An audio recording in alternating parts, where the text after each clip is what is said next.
রাম ও নারায়ণ রাম।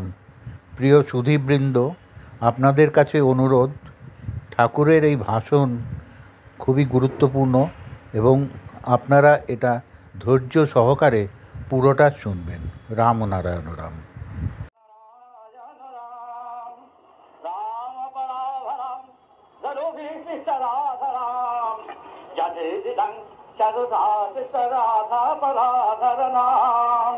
রাম নারায়ণ রাম। অনেক ব্রহ্ম পড়ার রাম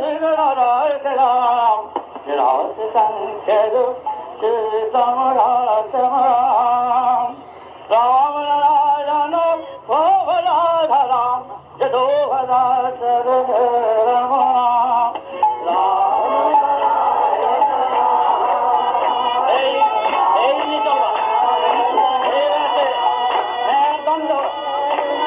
কথা বলবে রাম নারায়ণ রাম নারায়ণ।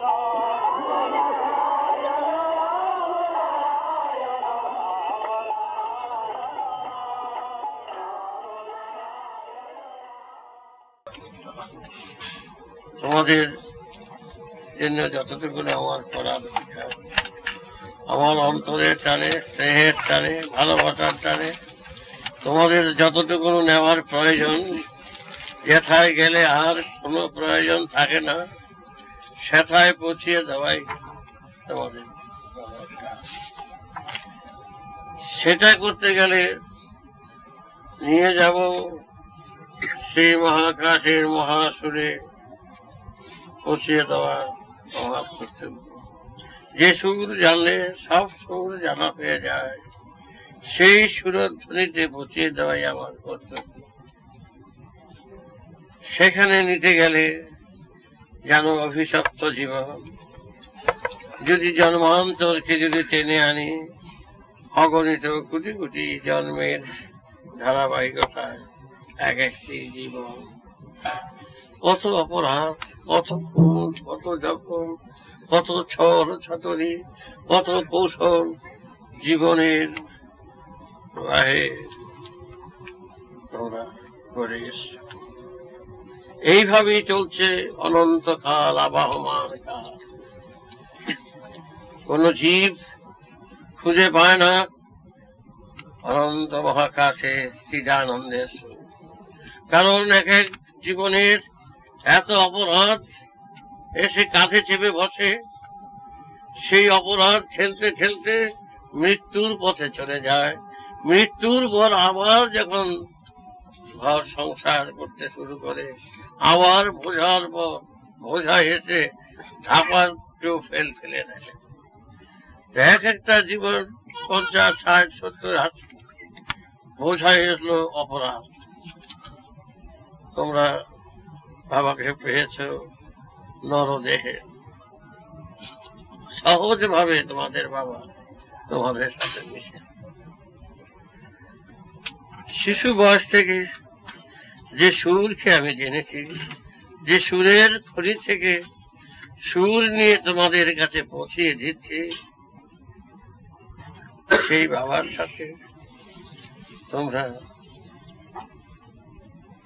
যদি তোমাদের সাধারণ ভাবে চিন্তা করে মিশো, তবেই হবে তোমাদের অবস্থা। তোমরা প্রতি মুহূর্তে মনে রেখো, দৈবজ্ঞের সাথে দৈবজ্ঞ পুরুষ, জন্মগত পুরুষ আর সাধারণ সাথে এক হতে পারে।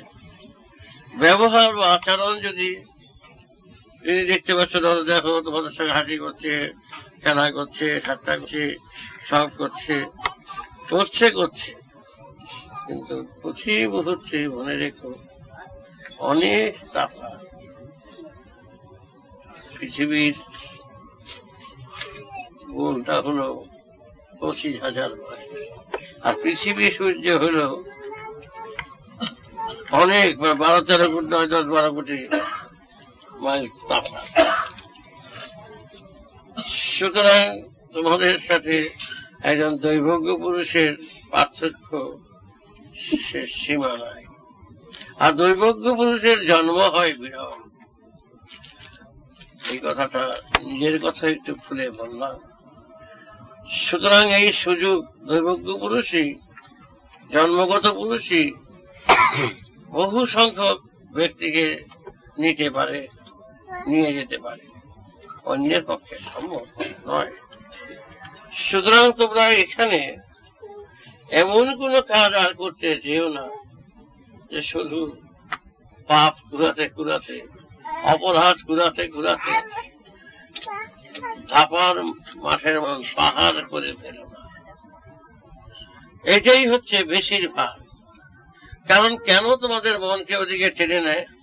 আগের অপরাধগুলো তো রয়েছে, আগের ত্রুটিগুলো সঞ্চয় রয়েছে, আগের অপরাধগুলো ভরে রয়েছে। তারপর আবার জন্ম নিয়েছ সেই বোঝা নিয়ে, আর সেই বোঝা আরো এই জন্মে আরো বোঝা বাড়তে শুরু করবে। তুমি তোমাকে ফাঁকি দিচ্ছ বা কৌশল করছো প্রতি মুহূর্তে যে আত্মীয় কেউ দেখলো না, আত্মীয় কেউ বুঝলো না, আত্মীয় কেউ জানলো না, আমি ফাঁকে কাম সেরে নিই। কিন্তু ফাঁকের মধ্যে যে তুই ফাঁকে পরে পড়নি, পাকে পড়ে গেলে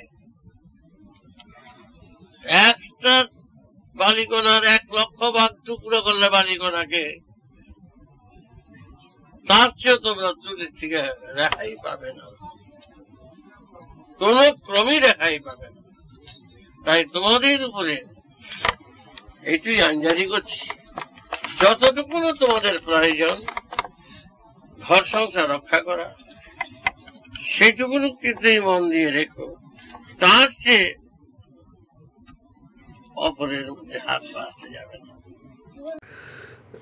বন্ধুরা, আপনাদের কেমন লাগলো সেটা কমেন্ট করে জানাবেন এবং ভালো লাগলে সাবস্ক্রাইব করে দেবেন।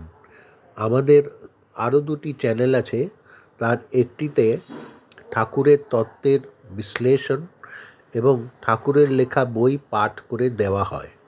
ওই দুটো চ্যানেলের লিঙ্ক ডেসক্রিপশন বক্সে দেওয়া আছে। রাম ও নারায়ণ রাম।